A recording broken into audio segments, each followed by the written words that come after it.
Hey there everyone, welcome back to another video.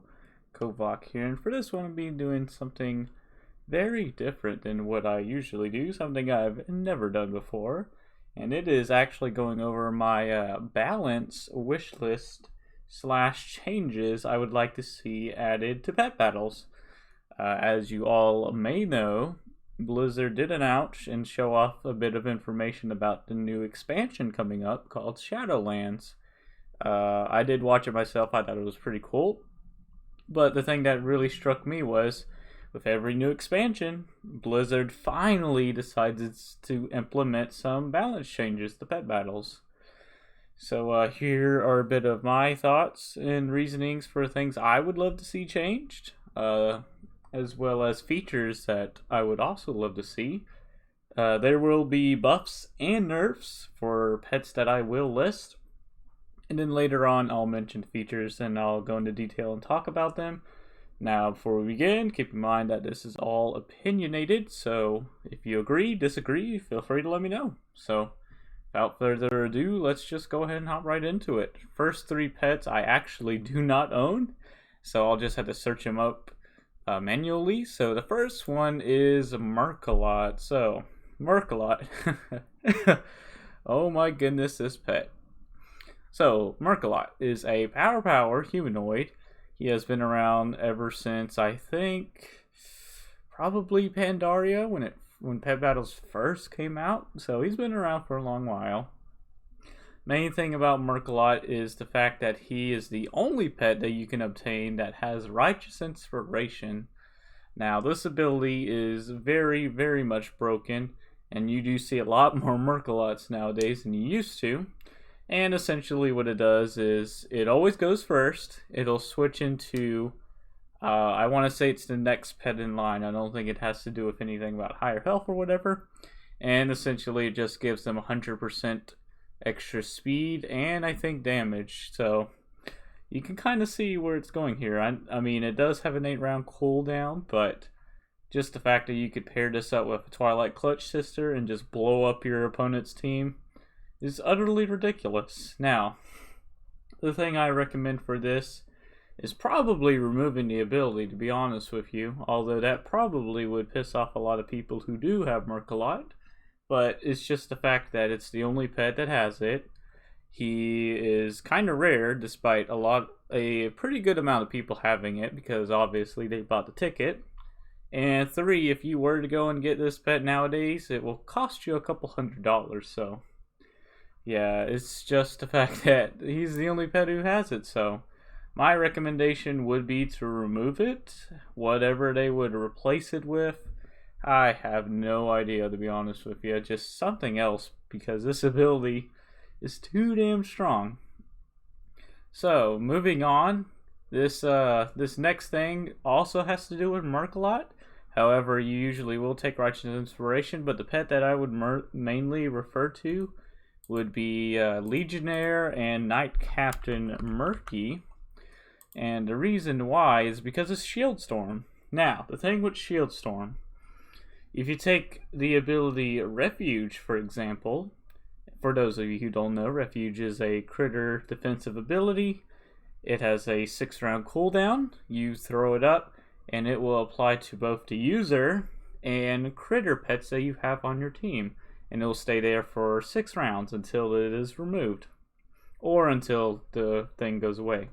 But the thing with Shield Storm is, it's an 8-round cooldown, and it gets thrown up on any family type. It doesn't have to be critters, it doesn't have to be humanoid, it just gets thrown on anybody, and it will remain there permanently until it is removed, which is absolutely ridiculous. Like, I can't tell you how many times I've gone against Knight Captain Murky's, for example, running pretty great teams, and just throw up Shield Storm, and unless if you have an AoE of some sort, such as Cyclone, you're just going to have to beat your head against it, and they can repeatedly just throw it up and again and again.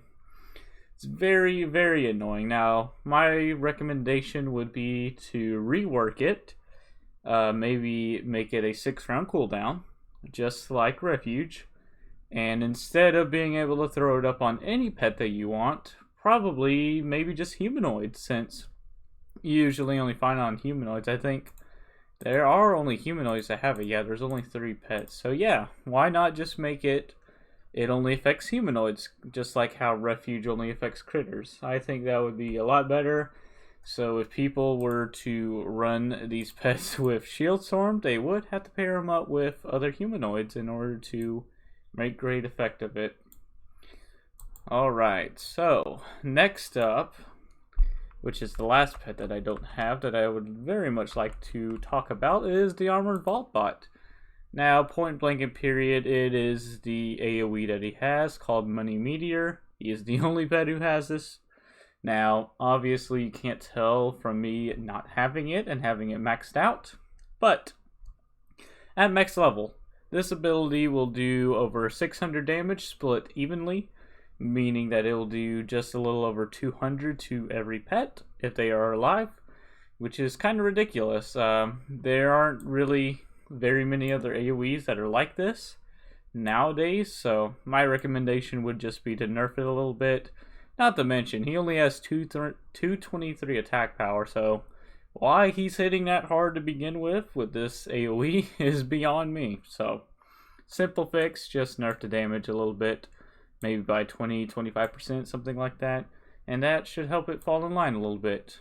So, I don't see this pet a whole lot, but if the damage is not nerfed and the damage of another pet that I will talk about, if their AoE is nerfed, then we'll probably see a lot more Armored Vault Bots, and I definitely don't want to because that's a lot of health to deal with. So, Armored Vault Bot, just nerf the damage of Money Meteor. Now, we move on to pets that I do have that I do believe need some sort of buff or nerf.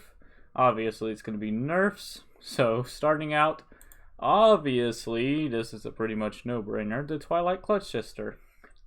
Now, everyone can agree, everyone and their grandpa and their grandpa's dog can agree that Twilight Meteorite is absolutely broken in the fact that it just does way too much damage for the amount of attack power that the Clutch Sister has.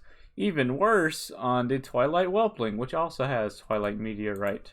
These are the only 2 pets that have it, and with that 318 attack power, this Twilight Meteorite just hits over 800 damage split evenly. Not to mention, if you were to pair this up with a Righteous Inspiration or the Dragon Racial, that's even more damage, which is absolutely absurd, obviously. So, obviously, the main thing that you could do right here is just nerf the damage, just like the Vault Bot. Probably about 25%, I reckon, would be a good idea. However, even though it's mainly trying to nerf the Twilight Clutch Sister, it will also nerf the Twilight Whelpling, which I do kind of feel bad for because most people don't use the Whelpling. They do use the Clutch Sister more.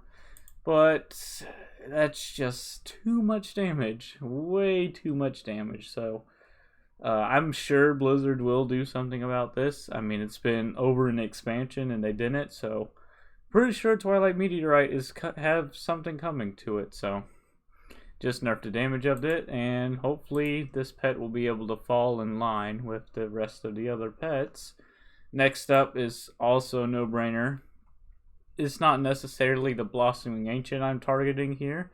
It's mainly pets with both photosynthesis and sunlight. Photosynthesis and sunlight put together is just literally cancer on wheels, to be honest with you. Unless if you have a weather changer or a strong source of aquatic damage, they're ultimately unkillable, pretty much, and you will either have to press your luck with crits or maybe traps, or simply just wait out until either you die or you get bored enough that you just simply leave. So that's the main point of sunlight teams. Main fix, I would say, is to make sunlight not 9-round duration, make it a 5-round duration like Sandstorm or Call Darkness, and also probably swap photosynthesis and sunlight on the same tier. That way they have to choose between them, and I think that would help bring sunlight teams down a bit.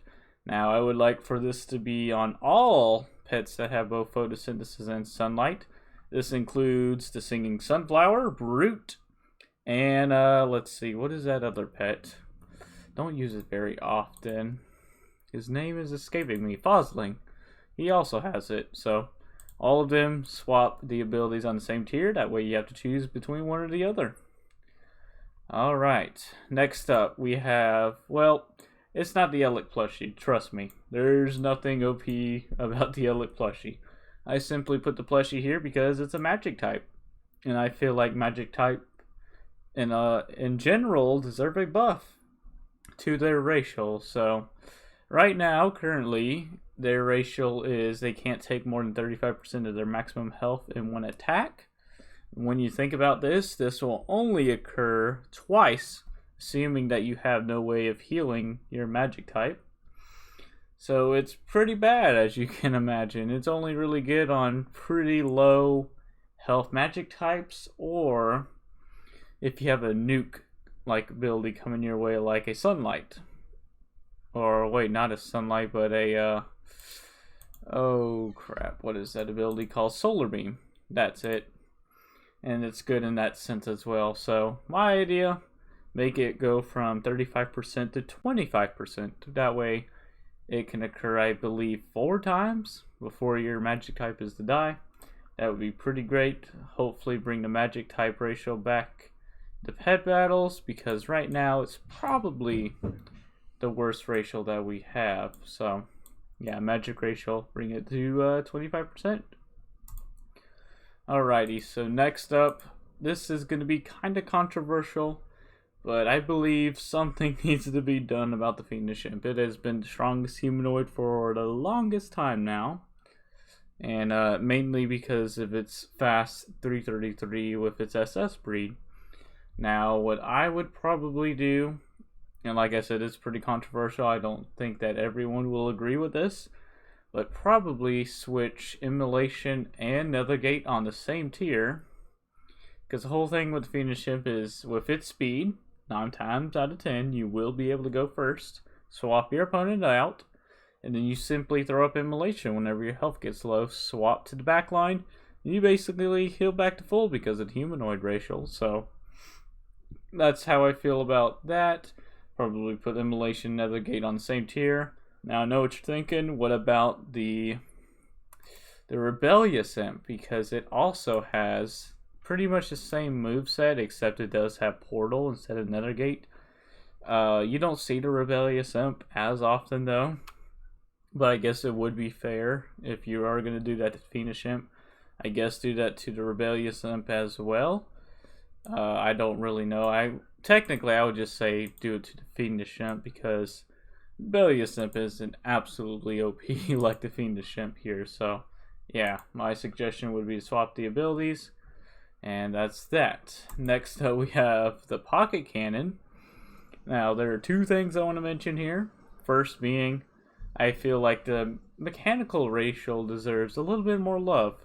Now it is a pretty darn good racial, probably one of the top ones, but honestly nowadays it's not really the best that it could be. I mean, 20% is a decent amount, especially on high health mechanical pets, but on lower health ones it's basically 1 attack away until your mechanical is dead again. Now a pretty good fix to this, I would say, is just bump it up slightly to maybe 25%. That way you have a little bit of more of an oomph to you. So yeah, I don't think everyone will agree with this, but just a little love for the mechanical racial. So there we go. Secondly, I would absolutely love for these freaking abilities to not work the way that they do. And it's only the Pocket Cannon as well as the Little War Machine, Mini Spider Tank apparently, and the Little Siege Tower, which are basically the same. There's just an Alliance and a Horde variant. Now, the thing with these abilities is it takes a turn to load, and then the next turn you shoot. So within those 2 turns, your opponent could easily avoid it, throw up a decoy, whatever. So just imagine this. You're loading up a shot, you're going against an MPD, they attack you because they know you have to load up a shot. Then they throw up decoy as you're going to shoot, and then you basically wasted 2 turns. Then you gotta waste another 2 turns to break the other half of the decoy. Its only damaging ability, pretty much, up front anyway, is explode. So he literally has to do kamikaze in order to do some good damage. Now my recommendation for this would be to absolutely remove that stupid idea of loading a cannon and just make it a basic attack. Bring the damage down to its respectable amount. So for example, for 289 it would be 309. And just make it spammable. Like, I don't understand why they had to go with this. It just makes the pocket cannon probably the worst pet potentially in pet battles. Even worse than non-combat pets. But it's just really bad. And unfortunately, there are other pets that do have these abilities, and they kind of fall in the same ladder as far as having them goes. So again, just make the damage to its respectable amount and remove that stupid load mechanic, and then that will hopefully maybe bring the pocket cannon to probably not a good pet, but at least being playable in a sense. Now, next up, it really pains me to say this, but I know if I don't mention it, people are going to lash out at me, but the Hermit Crab is definitely one of the top tier pets in this meta for sure. Mainly because of its overinflated stats with its speed and attack power. It has way too much speed and way too much attack power for a 1400 health pet. Now, I really love this pet, probably my favorite pet, and it just really pains me to say this, but I guess I can somewhat agree with others that something maybe should be done about this pet. However, the main reason why I don't really see the Hermit Crab needing a nerf is because it just takes care of so many other tier 1 pets, such as the Fiendish Imp, but I can understand where other people are coming from. Main thing they can do to the Hermit Crab is rework its stats, like maybe bringing down the attack power lower, maybe lowering the health and upping the attack power a little bit, lowering the speed a little bit. I don't know, there's many different directions that they can go with this, but Hermit Crab is just a really, really damn good pet, mainly because of these overinflated stats. So thing that they could do about it is just rework the stats, pretty much. Now, one thing I will mention is that there is one other pet that has the same exact stats as the Hermit Crab, and it's called the Bog Hopper. Now, this pet is nowhere near as good as the Hermit Crab, but it's just a thought. If they do that to the Hermit Crab, are they going to do it to the Bog Hopper? You know, you never know. So, figured I'd just point that out there. Next up, we have Wormy Tunkins / the Enthusiast. Now, this is no surprise. Jar Smelly Liquid is still a damn good ability. It is on a 1 round cooldown, does an absurd amount of damage for what it does, and it lowers your opponent's speed and attack power by 50%, or I should say damage, not attack power. If you are faster, which you'd be surprised by how many pets Wormy Tunkins is faster than in this meta, you will absolutely dominate with Tunkins or one of the Enthusiasts. Even if it's an undead, undead still have a hard time taking down Tunkins, unless of course they have a really high attack power. Now, the thing that they can do with Jar of Smelly Liquid is simply add it to maybe a 2, maybe 3 round cooldown. And I would say that's probably the best bet to go with. Other than that, I guess maybe lower the damage.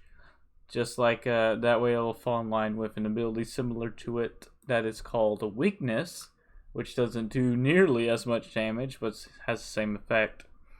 Overall, Jar of Smelly Liquid is just a really, really annoying ability to deal with, and it definitely deserves a nerf. Now, next up we have the Dire Beak Hatchling.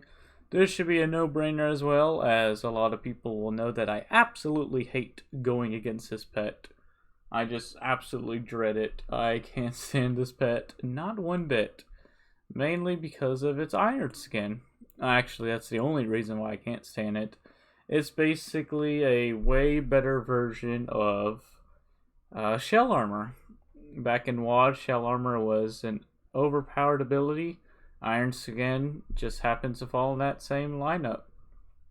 Now, the thing with iron skin is that it has 4-round cooldown instead of a 5, and it lasts for 2 turns. Now, granted, it does not last as long as shell armor did back in WoD, which was 3 rounds. It does last 2, just like shell armor does, but it absorbs an absurd amount of damage based on your attack power, and it only has a 4-round cooldown. On top of that, being on a bird, which 9 times out of 10, as long as you have your racial, and they don't have a bird that's faster than you, you'll get this thing up. And it just absorbs an absurd amount of damage. So, the thing I would do with it is just make it a 5-round cooldown instead of 4. So, that ought to bring it back into line. It's just a pretty damn good ability that only a handful of pets have, but obviously the best one is the Diary Catchling because it's a flying type, as I said. Now, last of the pets that I would like to see buffed or nerfed is Finduin / Gilvanus. Now, this has to do with their little resurrection ability. It is a 8-round cooldown and brings back the pets to 5% health. I know some people may disagree with me on this as well, but I feel like this ability deserves a little bit of a buff. I mean, it's been tested obviously a bunch with pet battlers such as myself using it, and it honestly isn't that great, to be honest with you. I'd probably much rather take the other ability on Gilvanus over whatever she has, but 5% just isn't a whole lot. So the thing I would do is maybe bring it up to, say, 10%. I think 15% would be the maximum I would go to, but I just feel like the health percentage needs to go up just a little bit. Just a little bit. And I know, like I said, not everybody will agree with me on that, but that's just my personal preference on it. It's just not a very good ability as I thought it would be. So, yeah, that's that. So that goes over all the pets that I would like to see nerfed or buffed, / the racials, obviously. So now, we move on to probably my favorite part of this video, which will be talking about things that I would like to see implemented into pet battles, little features. So, starting out, we have emotes, which a lot of this stuff I will be getting from Clash Royale, which is very fun. I highly recommend trying that out. But emotes, so the thing with emotes would be, for example, if you were in a battle, you could have a little drop bar and you could say either good luck or good game at the end of a battle to your opponent. You could say well played if they do like a good move. You could also BM them, which is something I love to do in Clash Royale, like spamming thanks on someone who loves to run an OP team all the time, and you beat them. Let's see, another emote could be like wow, which is something that I just got from Clash Royale. And let me think, is there anything else? Let's see, I said good game, good luck, well played, and I can't remember. Oh, oops, that's another one that is in Clash Royale. Those are word emotes. Now, there could also be like visual emotes such as a thumbs up, a laughing emote, a cry emote, and an angry emote, which obviously I also got from Clash Royale. It's just a pretty cool little feature that I think should be added. Next up, we have Fix the Leave Battle bug, which I would absolutely love if they fix this. It's really dumb how it happens. So basically, you could click Find Battle, you'll be sitting there, and then your battle will pop up. You'll click Accept, and then for whatever reason, your opponent will decline, and you'll be like, okay, I guess I don't want to really battle, I want to decline and find battle again. And a lot of the times when you go to click leave battle, it will say that you have left battle, and then it'll still say leave battle, and you'll click it and it says that you're already queued into a battle. And it doesn't make any sense because you obviously left. And the only way to fix this is to log out and log back in, which is very, very freaking annoying. I wish they would fix that. So that's basically that. Just fix that stupid leave bug, Blizzard, please, man. Next up, we have a replay system, which I would absolutely love. There are a ton of battles that I do that aren't on camera that I would love to show and go over as a strategy that I did in the battle. I would probably do that like towards the end of my regular uploads. But a replay system would be very, very awesome, I would say. It will give me a chance to go over those said battles that I am not able to showcase and just, go over them. It's a cool little feature that I feel like should be added. Next up, we have Send Friends Battle Request. Basically, and here's a good example. Let's say that Linko's online. Obviously, he and I are friends on here. And I see that he is battling, which there could be like a little tab maybe right here or somewhere over here that shows your friends that do pet battles.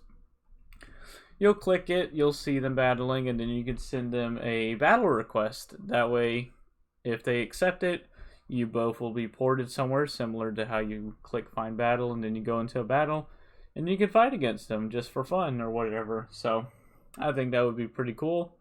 It's a cool little feature that you could do with your friends. And then lastly, which is something I would absolutely love and kill for to have, is a ranked / casual queue for pet battles. So essentially what this will be, it's similar to how Hearthstone works. If you're one of those try-hard people who love running really top tier tier 1 teams, you can go into the rank queue and face off to people of similar teams / skill. Or if you are a casual, similar to a lot of people that you'll find during Critter Week, you could simply go into the casual queue. It's just a little fun feature that would be great for everyone, I feel like, because nowadays, unless if it's a Critter event, 9 times out of 10 you will run against the same OP team just over and over again, and it gets really annoying. So I feel like that little feature will just bring a lot more pet battlers, actually, both for casual and ranked ones. So I think that would be pretty great. So that ends off my list there. So quite a bit of buffs and nerfs, as well as little features I would love to see. Do I think that Blizzard are going to implement all of these? Absolutely not. Do I feel like they're going to implement some of these? Yeah, most definitely. I feel like Clutch Sisters definitely got something coming to her, so probably can guarantee to see something about that. Nonetheless, there will definitely be balance changes. They do that every expansion. Why they wait literally years or however long a expansion will last, I have absolutely no idea. I wish they would do them periodically, but as we all know, there aren't very many people in Blizzard who actually focus on pet battles, which is quite sad. So yeah, hopefully some of these will get implemented. If all of these get implemented, that would be, fantastic. So yeah, like I said, this is all opinionated. If you have your thoughts or concerns, please let me know down in the comments below, as I would love to hear them. So that being said, thank you guys so much for watching. I really hope you guys enjoyed. This is Kofak, and I will see you guys in the next one. Peace out.